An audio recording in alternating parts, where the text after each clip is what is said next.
아버지 하나님, 이제 영의 양식을 또한 먹을 시간이 되었습니다. 주님이 말씀하신 그 말씀 가운데 우리가 또한 깨닫고 심어야 될 교리들을 이 시간에 잠깐 또한 나누고자 하오니 지혜도 주시고 영의 눈도 열어주시고 피곤한 육신도 붙잡으셔서 잘 알아듣게 하시고 분명한 믿음으로 서도록 도와주옵소서. 예수님의 이름으로 기도합니다. 아멘. 네. 우리가 지금 계속해서 우리 기독교 교회 역사상에 있었던 교회의 공회의들을 통해서 세워진 그 우리 분명한 믿음의 교리들을 지금 몇 가지 지금 보고 있었어요. 니케아 신경도 있었고, 그 다음에 이제 벨기에 신앙 고백서가 있었고, 우리 세 번째 이제 우리 지금 3주 만에 하는 건데 이 도르트 신경이라는 것을 지금 보게 됩니다. 여러분 기억하시죠? 이제 3주밖에 안 됐으니까. 네. 이 도르트 신경은 정말로 굉장히 중요한 이야기예요. 우리가 믿는 그 신앙의 어떤 핵심을 이제 보통 칼빈주의라고 이야기하고 개혁주의라고 이야기하는데 그 안에 있는 핵심 그 내용 교리가 뭐냐면 이 5가지 튜울립이라고 하는 5가지 내용입니다. 말은 어렵지만 내용들은 이미 여러분이 다 알고 있는 내용들이에요. 다시 한번 좀 기억을 되새겨 보면 우리 인간은 전적으로 타락해서 이것이 무슨 사탄이고 우리의 뭐 악마 같은 그런 존재라는 게 아니라 우리 인간의 자력으로는 선을 행할 능력이나 선을 행할 의지가 없어서 우리의 선으로는 우리의 행함으로는 구원에 이를 수 없다. 우리가 구원에 이를 수 있는 능력을 상실했다라는 게 첫 번째 전적 타락입니다. 우리 안에 아직도 자유의지의 희미한 끈이 남아 있긴 하지만 그것으로 우리 양심의 어떤 그런 찔림이나 우리 판단을 할 수 있지만 그것으로는 구원에 이를 수 없다라는 거예요.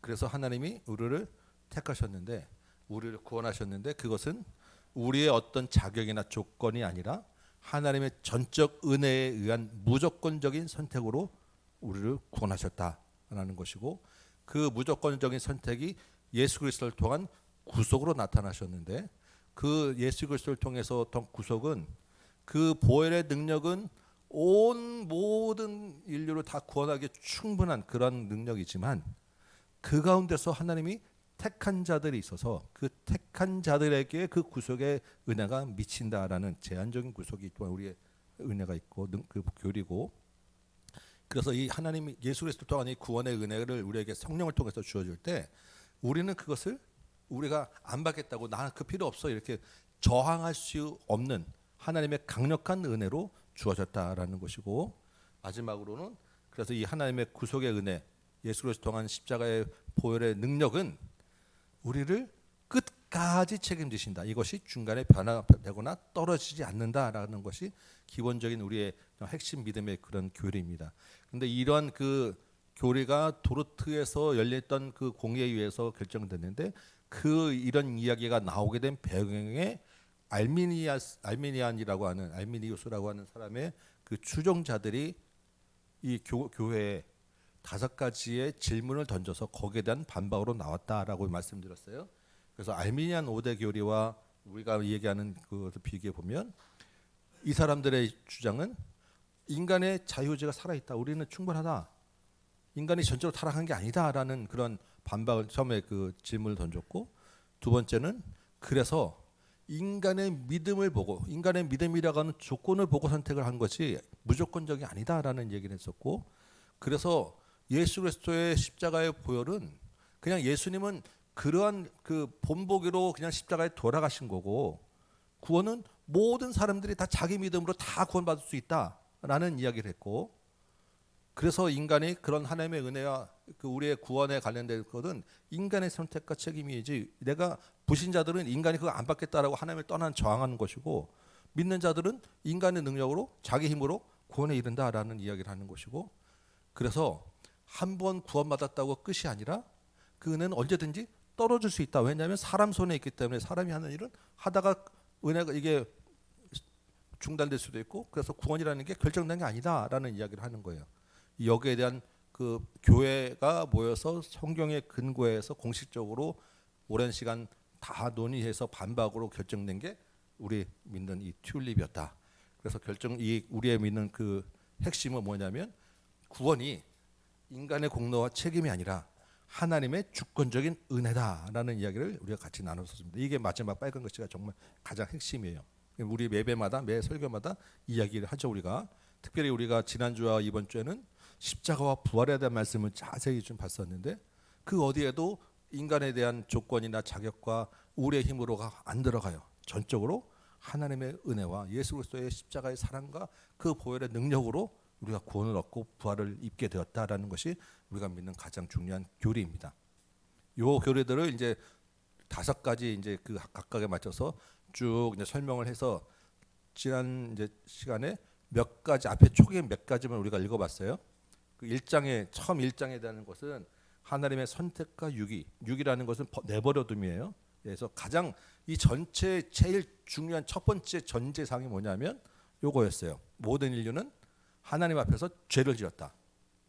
그래서 전 인류가 그냥 죄의 저주 속에 남겨두는 것이 당연하다. 그래서 하나님이 그냥 남겨둬서 저주받도록 하는 것을 가지고 하나님에게 불의하다라고 누구도 이야기할 수 없다.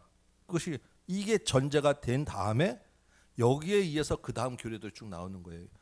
모든 이제 여러 가지 이제 막 질문과 막 아니 도대체 하나님 왜 그러시냐 공평하지 않아 여러 가지 이야기를 하는 가장 큰 이유는 이게 인정되지 않아서요. 모든 인류가 죄를 지어서 그 죄의 저주로 인하여 그냥 죽어가는 것이 당연한 것이 전제이고 그 다음에 거기서 선택과 그 구원의 은혜가 이제 있는 거거든요. 근데 이게 인정이 되지 않으면 왜 나는 빼먹어? 왜 저 사람은 아니고? 왜 전부 다가 아니고? 이런 얘기들 하게 되는 거예요. 여기서 그래서 그 다음에 구원받는 것이 은혜가 되는 거거든요. 이 말씀을 우리가 같이 한번 읽었었고 그래서 하나님은 그럼에도 불구하고 자기의 독생자를 보내주셔서 예수를 믿는 자마다 멸망하지 않고 영생을 얻게 한다. 이것이 제한된 속죄입니다. 그죠? 그 다음에 우리가 이제 사망, 사항, 오항을 나눠서 쭉 같이 한꺼보면 이 기쁜 소식을 전파자들 통해서 듣게 하셨다. 그래서 그 전파자를 통한 복음을 받아들인 자에게는 영생이 주어지고 그래서 받아들이지 않는 그 불신의 책임은 사람에게 있다. 왜? 우리가 죄를 지었으니까. 그래서 구원은 전적으로 하나님의 값없는 선물이다. 까지가 우리 요 점에 우리가 읽었던 내용들입니다. 이 도리트 신경은 이제 조금 더 그래서 그러니까 한 이번 주하고 다음 주까지는 그 내용들을 조금 몇 개 좀 더 읽어보고 좀 설명을 좀 드리려고 그래요. 중요한 내용이기도 하고 조금 설명이 좀 필요한 내용이기도 해서 한번 좀 그다음에 지금 1장에 대한 하나님의 선택과 유기에 대한 내용들을 지금 계속 보고 있습니다. 이거 한번 같이 한번 읽어볼까요? 6장 하나님의 영원하신 작정. 자 읽어보겠습니다. 시작.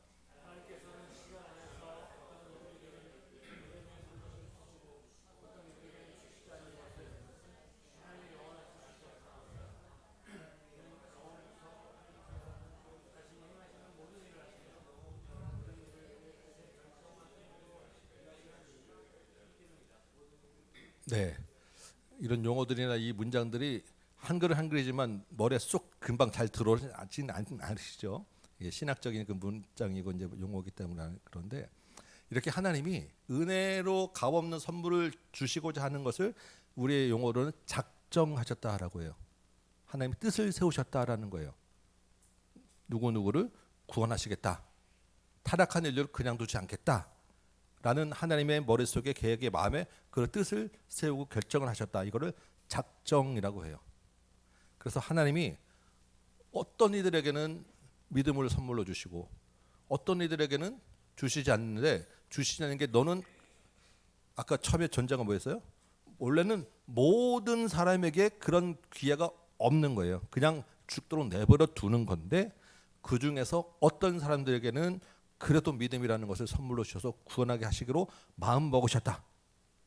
그것이 언제부터인지는 우리가 알 수 없는 하나님의 시간 안에 포함되는 언제부터요.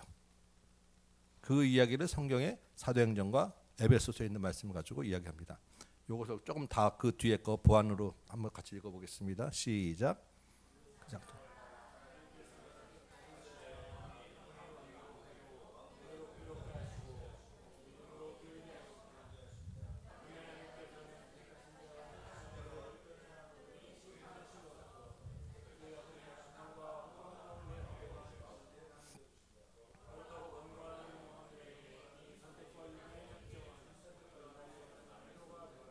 예.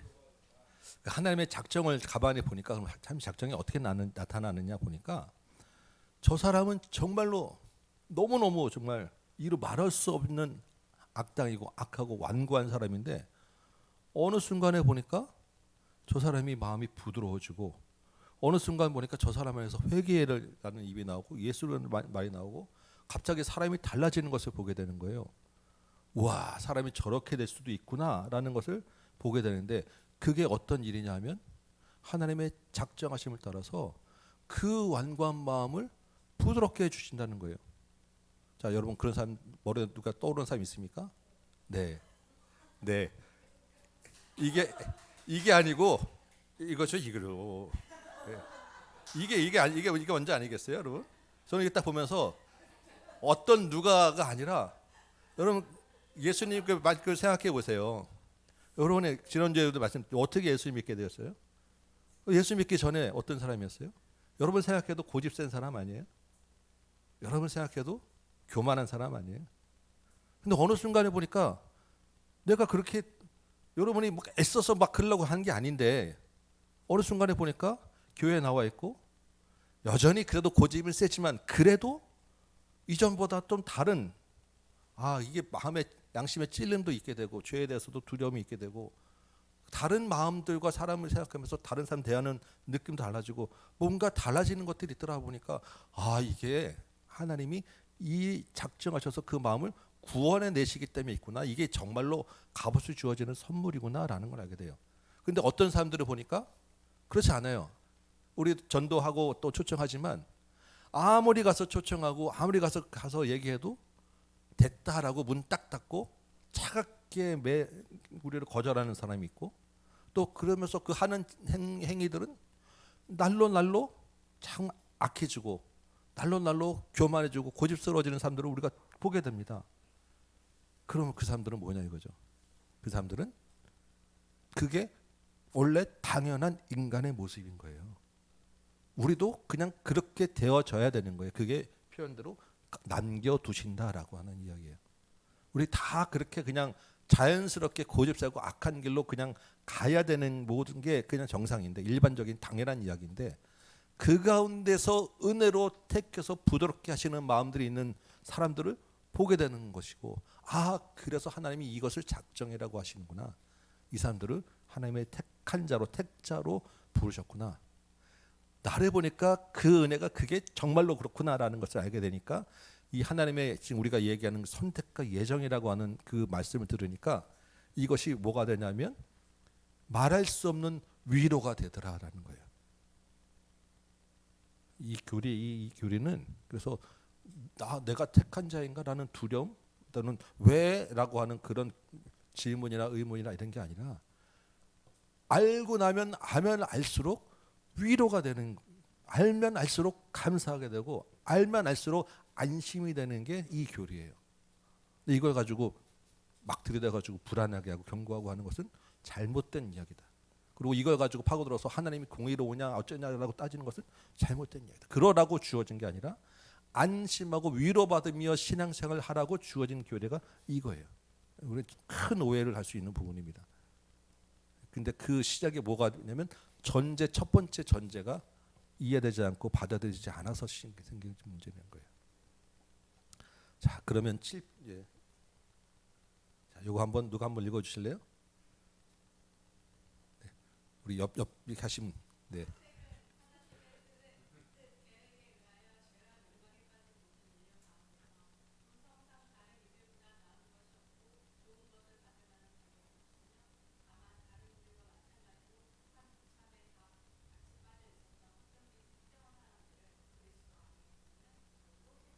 네, 하나님이 그래서 선택하셨는데 그것은 하나님의 뜻에 의해 작정에 의해서 된 건데 모든 죄 가운데 있는 인류 가운데서 누구를 선택했다고요?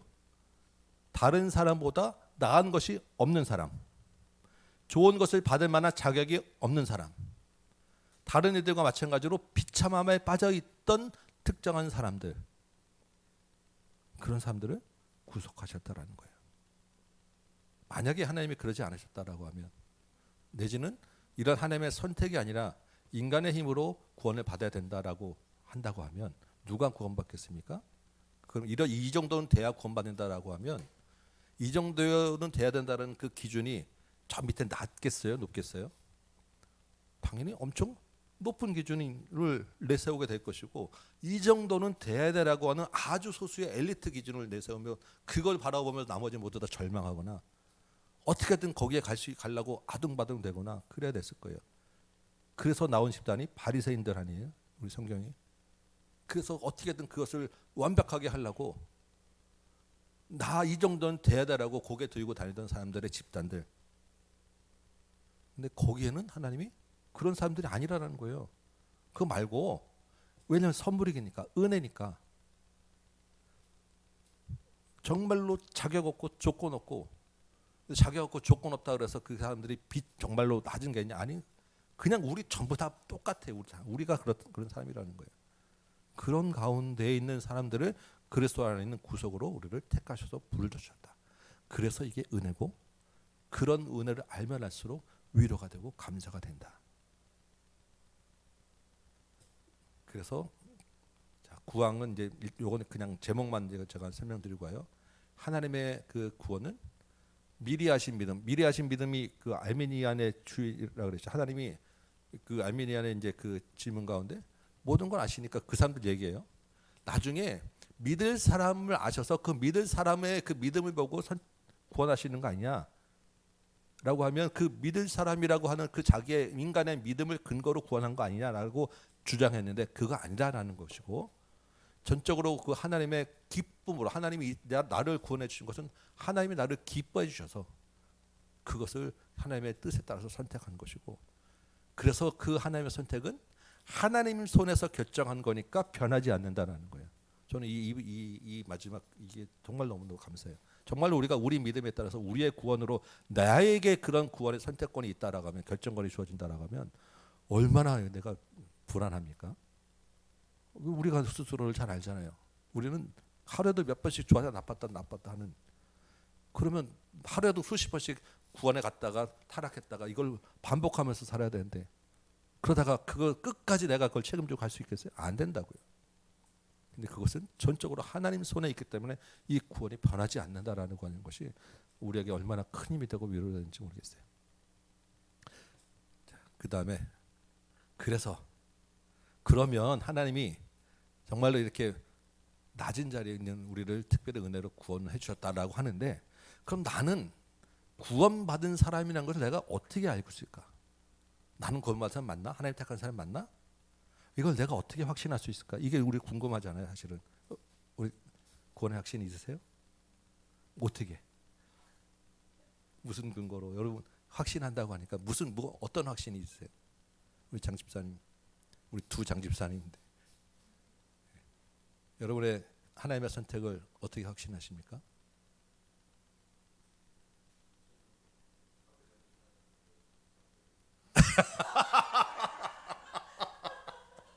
뭔가 좀 기대했거든요 지금.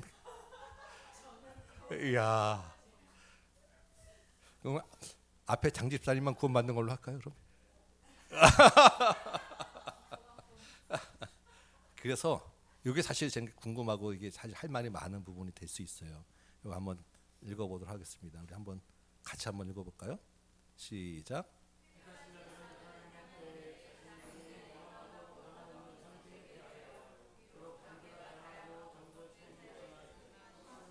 네, 여기까지 보면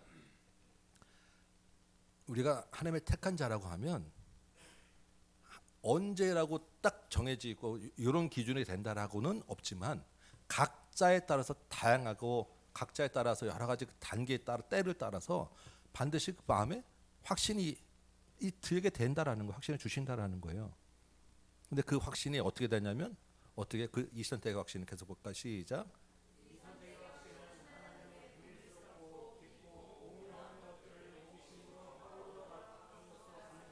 네, 여기까지 보면 뭐 이 호기심으로 파고 들어간다 이런 얘기를 하는 거예요. 하나님이 그냥 갑자기 자고 있는데 나는 너를 택했어 하고 꿈에서 막 거룩한 음성으로 뭔가 들리거나 누가 정말 신령한 사람이 당신은 하나님의 택한 백성이요라고 와서 뭐 딱 안수를 해준다거나 뭐가 딱 책을 폈는데 뭐가 딱 눈앞에 보인다거나 이러한 그런 어떤 이상한 거로 신령한 거 이런 것들로 주어지지 않는다는 거예요. 그래서 그런 것들을 막 파고 들어가서 어디 가서 막 머리 숙이고 막 하고 뭐 금식기도 하고 이러지 말라는 거예요. 그렇게 해서 얻는 확신이 아니라는 거예요. 어떻게 하냐면 하나님께서 말씀에서 가르쳐 보여주신 우리 말씀 안에 있는 그 말씀으로 우리가 하나님에 대한 어떤 마음을 갖는지, 내가 하나님을 정말로 사랑하고 공경하고 두려워하는 마음을 내 안에 있구나. 내가 그냥 하나님 말씀 보면서 하나님은 정말로 이런 분이구나라고 하는 그 깨달음. 그리고 내 삶에 있는 살다 보니까 말씀에 또 비춰 보니까 나는 정말로 교만한 죄인이구나. 나는 내 죄에 대한 애통함과 그래서 죄를 멀리하고자 하는 마음이 내 안에 들어오구나. 그래서 하나님의 하나님의 오르심에 대해서 정말 내가 갈급해하고 나도 그렇게 살고 싶다라는 마음을 내가 갖구나. 그러한 영적으로 주어지는 하나님의 성령의 열매, 사랑의 열매들을 내 속에서 나타나구나.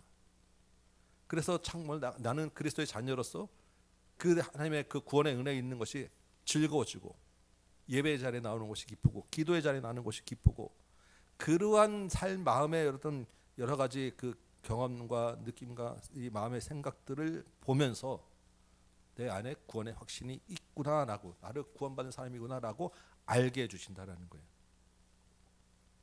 여러분 다 그런 경험이 있으시라고 믿습니다. 왜냐하면 그게 그런 경험과 확신이 없으면 예수님을 계속 믿을 수가 없어요. 이게 맨날 뭐 성경을 읽으면서 맨날 울고 그러는 게 아니고 그냥 그리고 맨날 나는 구원받았나라고 가만히 맨날 생각해 보라는 게 아니에요. 그럴 필요도 없어요. 그냥 이 구원 선택의 확신이라는 것은 내가 확신을 갖는다고 내 확신으로 구원받는 게 아니거든요. 하나님이 나에게 주시는 그냥 마음의 평안을 주시는 거예요. 내가 구원받는 것은 내 안에 예수 그리스도를 믿게 하는 참 믿음으로 구원받는 거예요. 그 참 믿음을 내가 가지면 그 믿음에 따라서 내 마음이 하나님을 향한 마음으로 자꾸 바뀌어가는 것을 내가 보면서 하나님이 나를 택하셨구나 내가 알게 된다는 것입니다. 이것을 다른 말로 하면 뭐하냐면 사과나무를 심으면 뭐가 나와요? 사과가 나오죠. 그러면 이 나무는 사과나무다라고 열매를 통해서 우리가 알게 된다라고 이야기합니다. 이게 예수님의 복음에서 있는 말씀이에요. 너희가 열매를 통해서 안다. 그 열매가 우리가 착한 일을 하는 뭐 남을 도와주는 그런 선행의 열매가 아니라 그리스도 안에 있음으로 나타나는 여러 가지 영적 열매들로 마음에 나타나게 돼서 그 열매를 통해서 알게 되는 거예요. 그러면 내가 예수 안에 있기 때문에 예수님이 내 안에 있기 때문에 나도 모르게 이런 죄의 유혹이 오거나 내가 죄를 짓고자 할 때 마음에 찔림이 오고 이러면 안 되지. 이러면 안 되지. 내가 다른 사람을 보면서 저 왜 저래라고 하던 그게 형제님 그러지 말고 우리 예수님께로 돌아갑시다고 이 비판하고 판단하던 마음이 격려하고 긍휼히 여기는 마음으로 내가 눈이 바뀌어지고 하는 이런 상황들과 마음들과 내 생각들이 바뀌어지는 것을 통해서 이게 열매를 맺는 거구나라는 것을 알게 되더라라는 거예요.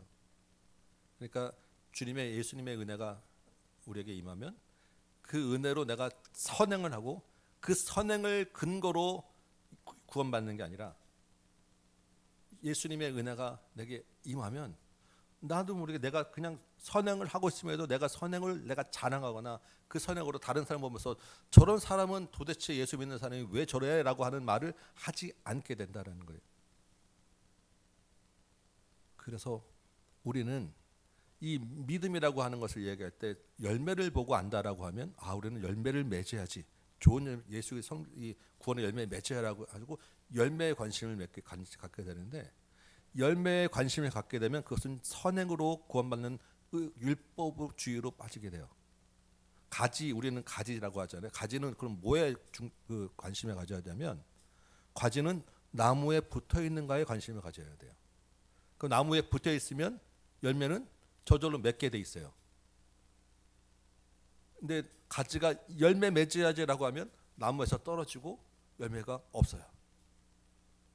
그래서 이 선택의 확신한 내 안에 있는 구원의 확신이라는 것은 내가 이 확신이 있어야 내가 구원받아라고 내가 확신을 가져야지 하고 그래서 생기는 것도 아니고 이 확신이 반드시 있어야 되는 것도 아니고 있게 됩니다.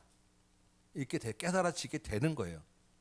그러니까 우리는 이 믿음을 가지고 우리 나무이신 날마다 예수 그리스도의 십자가와 부활을 묵상하고 그쪽으로 나를 자꾸 가지고 가기만 하면 그 가운데서 내가 어느 틈인가 이런 모습들을 열매로 보여지면서 내가 내 안에 예수 그리스도가 있구나. 주님 나를 이 약한 세상에 택해 주심에 감사합니다라고 고백하며 날마다 감격해서 엎드려지는 세리의 기도를 하게 되는 것이고 내가 열매에 집중해서 간다면 바리새인처럼 나는 그래도 이렇게 세상을 잘하게 됐어서 감사하고 은혜로 내가 선행을 하게 돼서 감사하고 이런 이야기가 나오게 되는 거예요. 이해가 되십니까? 우리가 어디에 집중하고 무엇을 바라봐야 될 것이냐? 나는 확신 없는데 걱정 안 하셔도 돼요. 왜냐하면 지금 오늘은 우리는 신앙이 그 열매라고 하는 것이 열매에 집중하게 되면 꼭 풍성하게 그 정도와 수준을 바라보게 되고 이만큼은 열매 맺어야 이게 열매지라고 생각하게 되는데 전혀 그렇지 않다라는 거예요. 열매의 씨앗 그 그림자만 보여도 그것은 사과인지 알 수 있어요.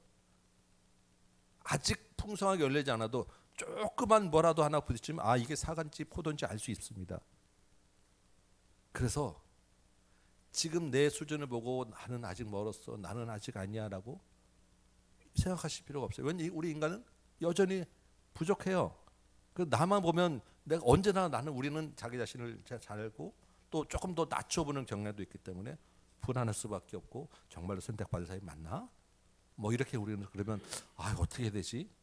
이런 이제 불안과 두려움으로 우리가 신앙생활할 수 있는데 이 확신은 그런 게 아니다라고 하는 것을 분명히 이야기합니다.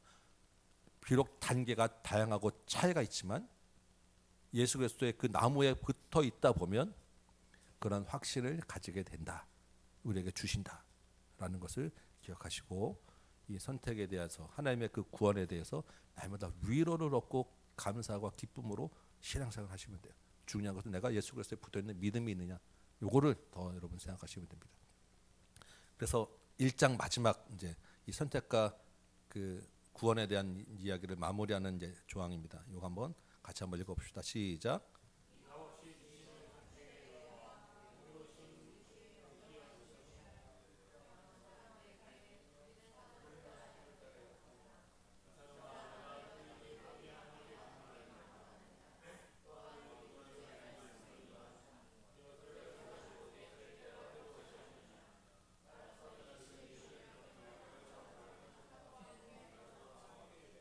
예, 하나님의 그 은혜와 하나님의 그 구원의 섭리는 그래서 사실은 우리가 아무리 알고 아무리 알려고 해도 다 알 수가 없는 하나님의 뜻의 주권 안에 포함되는 부분이기 때문에 왜 하나님은 모든 사람을 다 구원하지 왜 그럼 선택해서 이렇게 차별 두고 저 사람들은 저렇게 놔두냐? 왜 하나님은 공평하지 않느냐? 여러 가지 이야기할 수 있는데 거기에 대한 최종적인 반론은 뭐냐면 내가 누구이기에 감히 하나님께 반문하겠느냐? 하나님이 내 뜻대로 내 작정대로 하는데 너희가 왜 반문하냐? 그래서 제목이 항의하지 말고 구원하신 하나님에 대한 찬양으로 내 입을 바꿔라라고 해요. 그래서 이 로마서 11장 33절에서 36절 말씀을 우리에게 주십니다. 같이 한번 읽겠습니다. 시작. 깊도다 하나님의 지혜와 지식의 풍성함이요 그의 판단은 헤아리지 못할 것이며 그의 길은 찾지 못할 것이로다. 누가 주의 마음을 알았느냐? 누가 그의 모사가 되었느냐? 누가 주께 먼저 들어서 갚으심을 받겠느냐? 이는 만물이 주에게서 나오고 주로 말미암고 주에게로 돌아감이라. 그에게 영광이 세세에 있을지어다. 아멘. 이 찬양으로 그러지 않겠습니까? 나를 구원하신 게 얼마나 큰 은혜예요. 이거는 생각하면 할수록 그 하나님의 그 주권과 지식의 풍성함 정말 그건 하나님께 영광을 돌리지 않을 수 없는 그런 은혜입니다. 항의하지 말고 찬양하라. 하나님의 구원의 은혜에 대한 교리의 마지막 제목이에요. 크게 이제 두 번째 이제 챕터로 이제 좀 넘어가 보면 오늘 이제 두 번째 챕터까지만 좀 볼 것입니다. 두 번째 챕터의 제목은 그리스도의 죽음과 이를 통한 인간의 구속이라고 하는 제목이에요. 하나님이 이제 선택을 하셨는데 그 선택하는 방법은 그리스도의 죽음과 인간의 그 이를 통한 구속인데, 그러면 이 두 번째 챕터의 첫 번째 제일 전제가 뭐냐면 하나님의 공의가 있다는 거예요. 하나님은 사랑도 하나님이시지만 하나님은 공의로우신 분이에요. 가장 공의로우신 분, 가장 완전한 의로우신 분이에요. 그 하나님의 가장 의로운 공의는 죄에 대해서는 반드시 형벌이 있어야 된다라는 것이, 그렇지 않겠습니까? 당연히 죄를 지었으면 죄값을 치러야 되는 게 당연한 완전한 공의예요. 하나님 주권이라고 마음대로 그래 너는 이쁘니까 너는 죄 없게 해줘, 너는 죄를 지어, 너는 2배 줘, 이렇게 마음대로 하면 안 된다라는 거예요. 하나님 그런 분도 아니고. 자, 요거 한번 우리 앞에 있는 분 한 집사님 한번 읽어주실래요?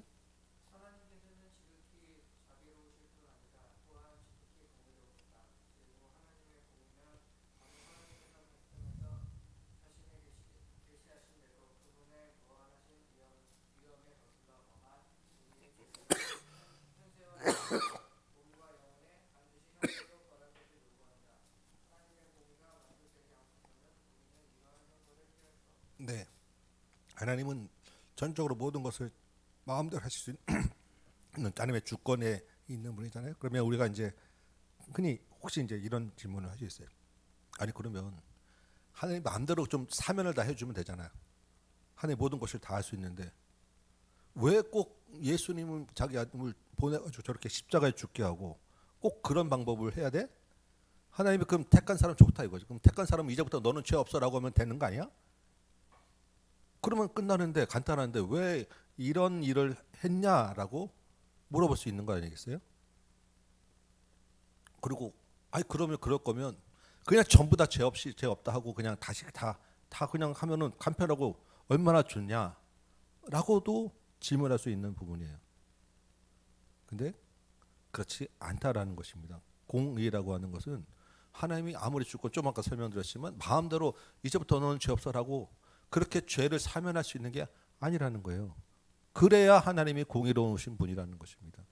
그러면 그 하나님의 죄에 대한 공의는 반드시 거기에 대한 형벌이 따라야 된다라는 게 기본적인 전제입니다. 그러니까 1장 처음에는 모든 사람이 죄를 지었다라는 것이고 2장에서는 그 모든 사람이 죄가 반드시 거기에 대한 죄값에 대한 형벌이 따라야 된다라는 거예요. 그럴 때 우리는 하나님을 신뢰할 수 있는 분으로 이야기할 수 있습니다. 세상에서도 마음대로 자기 마음대로 하는 지도자나 마음대로 하는 법이라고 하면 어떻게 그 법을 믿고 그런 제도를 따르겠어요? 그렇죠?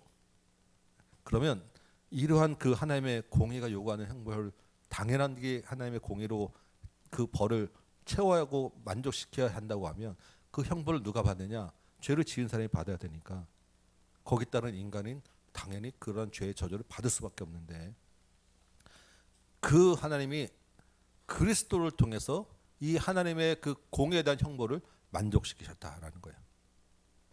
우리 앞에 있는 장 집사님이 한번 읽어주시겠어요?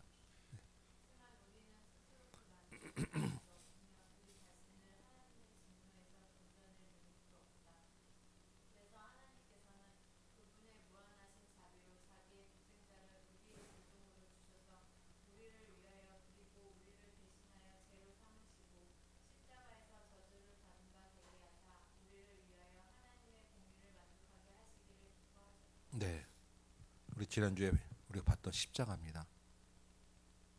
그래서 하나님의 공의를 만족시키기 위해서 우리 모든 인류의 죄값을 대신해서 예수 그리스도가 십자가에서 죽을 수밖에 없었다. 그래서 그 십자가는 내가 죽을 자리고 내가 받아야 될 고난이고 조롱이었지만 예수님이 나를 대신해서 그 죄값을 치르셨다. 그래서 그 예수 그리스도의 십자가로 하나님의 공의를 충족시키고 만족시키셨다. 그래서 세 번째 우리 박상훈 씨 한번 읽어주시겠어요?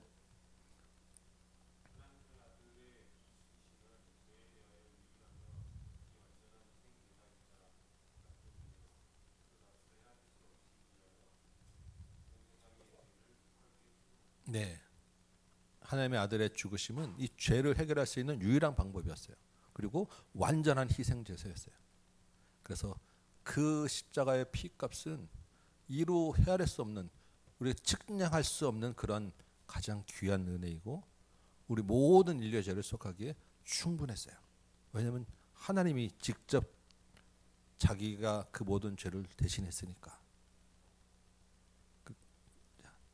그 다음에 우리 윤혜영 집사님 한번 읽으시겠어요?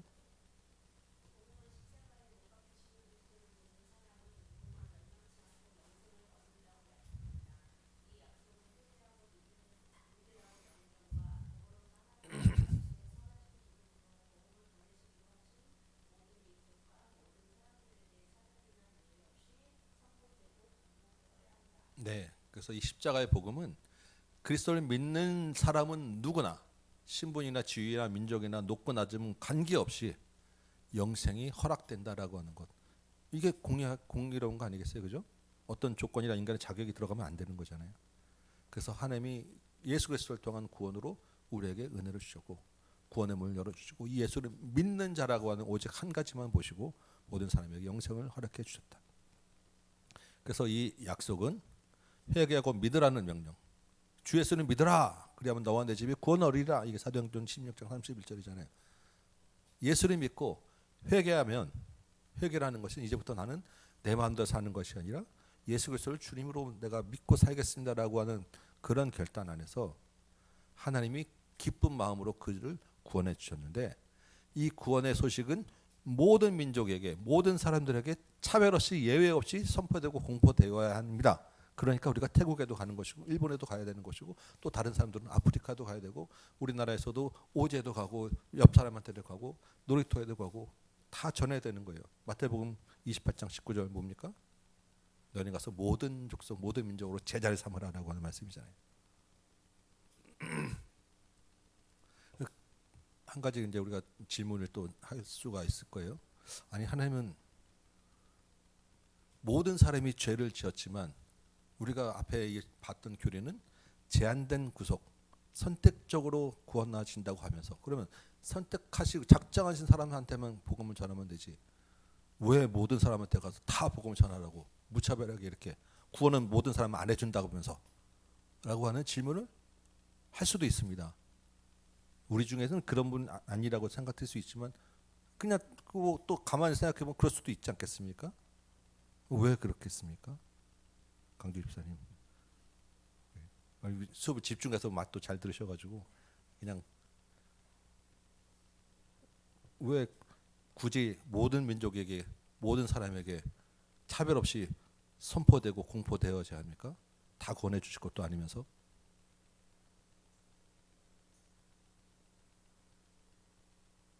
하나님이 불공평하시고 우리를 골탕 먹이려고 그런 건 아니실 거 아니겠습니까? 그렇죠?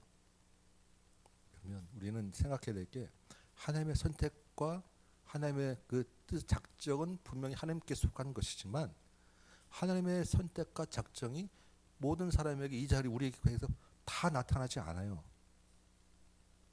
우리가 이 자리에 있게 된 것도 나도 모르게 여기에 있게 된 것인데 누가 또 밖에서 하나님의 택한 사람인지 누가 구원받은 사람인지 우리가 알 수 없는 거예요. 이 땅에서는 우리가 그것을 알 수 없기에 하나님의 선택은 또한 모든 민족 가운데서 다 포함되어 있기 때문에 우리에게는 모든 족속으로 가서 제자 삼으라라고 하는 명령이 주어지시고 그 하나님의 사랑이 모든 사람들에게 다 알려졌을 때 그 가운데서 인간의 책임으로 나는 싫어라고 하는 사람들이 있을 수 있지만 그 가운데서 하나님의 택한 구원받은 백성들이 또 누구를 했는지 모르기 때문에 우리는 가서 다 복음을 전하고 예외 없이 선포되어져야 돼요. 그래서 그 가운데서 정말로 하나님이 남겨두고 내버려 두시는 사람들이 있을 수 있는데 그런 사람일지라도 복음이 전해졌다는데 그 전해지지 않은 것에 대한 그 인간의 책임이 분명히 또한 주어져야 되기 때문에 복음은 다 선포되어지고 전해지게 됩니다. 이것이 우리에게 주어진 사명이에요. 그래서 하나님은 밤에 우리가 몇 명이 됐지 우리 그 사람 숫자나 이런 것들은 우리가 알 수 있는 범위를 벗어나 있죠. 우리가 믿는 것은 정말로 많은 사람들이 주님께 돌아오는 것을 기대하시고 바란다라는 것을 우리가 믿어요. 하나님의 사랑 안에 범위가 있기 때문에. 근데 그 사람들이 어떻게 누가 되어질지는 하나님의 그 적절한 그 복음 전파자들의 통해서 지어지는 것이기 때문에 우리의 복음 전파자들의 우리의 모든 하는 일들은 예외 없이 차별 없이 선포되어져야 된다. 그래서 우리 이제 다음 거 보면 이 그리스도의 죽으심은 성부 하나님의 최상의 경영이고 생명을 주시는 하나님의 아들의 죽으심이고 모든 그 안에서 주어진 택자들에게 선택한 자들에게 주어지는데 그 선택한 자들의 그 누구냐라는 것은 하나님만 아신다는 거예요. 아 그럼 하나님만 아시는데 그럼 좀 우리가 그렇지 않느냐? 근데서 이게 우리가 선택받은 자라는 건 사실은 그래서 하는 예수를 믿고 우리가 이제 인생을 마지막 돌아봤을 때 아, 하나님이 나를 택하셨구나라는 것을 최종적으로 우리가 알게 되는 거예요. 하나님의 은혜의 범위 안에 있어서 하나님의 그 은혜 범위 안에서 그래서 내가 택하셨다는 것은 내가 이 땅을 살아갈 때 나의 은혜 위로가 되고 나를 앞으로 인도하실 수 있는 내 마음의 내 기대가 되는 것이고 마지막에 돌아보면서 하나님 감사합니다라고 내가 감사할 수 있는 것이지 당신은 택한 사람이야 라고 나는 아무것도 안 해도 돼 당신은 택하지 않은 사람이야 그러니까 당신은 끝났어 이러한 판단으로 살라고 주어진 건 아니다라는 것. 그래서 우리는 모든 사람이 구원받는 것을 바라는 마음으로 또 그 하나님의 은혜 범위 안에 있는 것을 생각하며 복음을 전하는 삶을 사는 것이 우리에게 주신 하나님의 사명이다. 복음의 증인이다라는 이야기를 하고 이 죽으심의 효력에 대해서 우리 하나만 더 보시면 그 그리스도의 죽으심이 그러면 우리를 어디까지 우리가 권할 수 있느냐라는 것을 볼 때 뒤에 보이십니까? 박혜선 집사님, 네, 한번 읽어주실래요? 아, 그 앞에서 읽을까요? 네.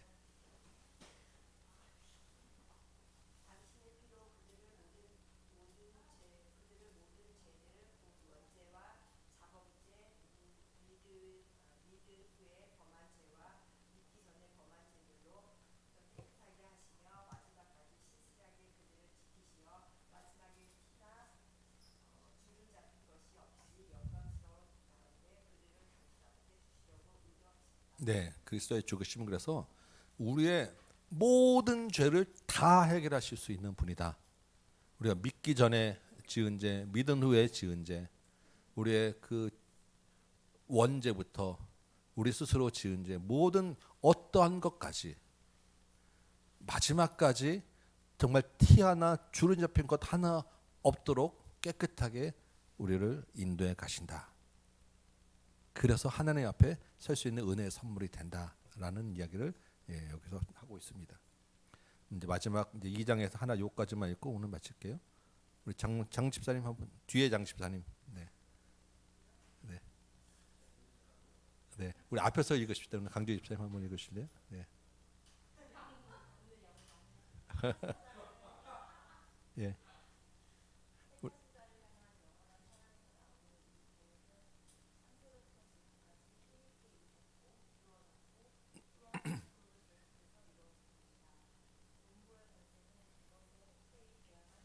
네. 이미 이루어졌고 앞으로도 이루어질 것입니다. 이것을 방해하고 공격하고 우리에게 의심을 주는 사단의 권세와 유혹은 헛된 대항일 뿐이다. 계속 읽어주세요.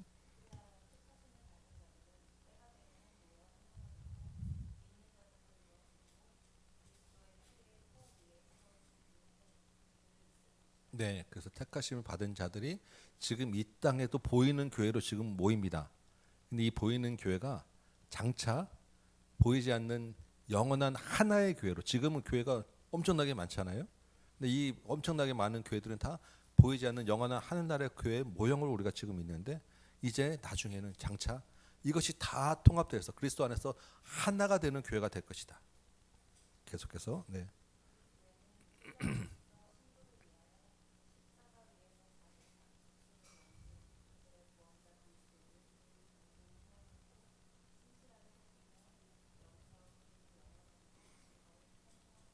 네.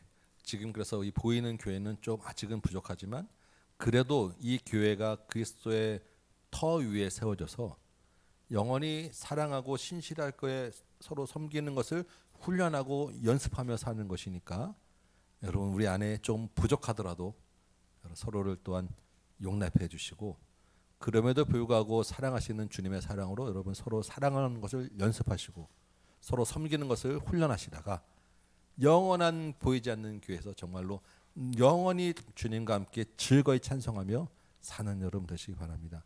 이게 우리의 그 2장이 그리스도에 대한 구속의 내용의 마지막이에요. 네. 다음 시간에 이제 뒤에 부분도 좀 맞아 더 하도록 하겠습니다. 네. 잠깐 기도합니다. 주님, 주님의 사랑과 은혜로 우리가 구원 얻었음을 다시 한번 우리가 또 배웠습니다. 그것이 하나님의 선물이고 은혜임을 우리가 믿사오니 그 은혜 안에서 주님과 동행하며 살도록 도와주시고 은혜 안에서 위로를 얻고 기쁨을 얻도록 인도하여 주시고 그 은혜 안에서 복음을 전하는 사명 또한 감당하도록 도와주옵소서. 예수님의 이름으로 기도합나이다. 아멘.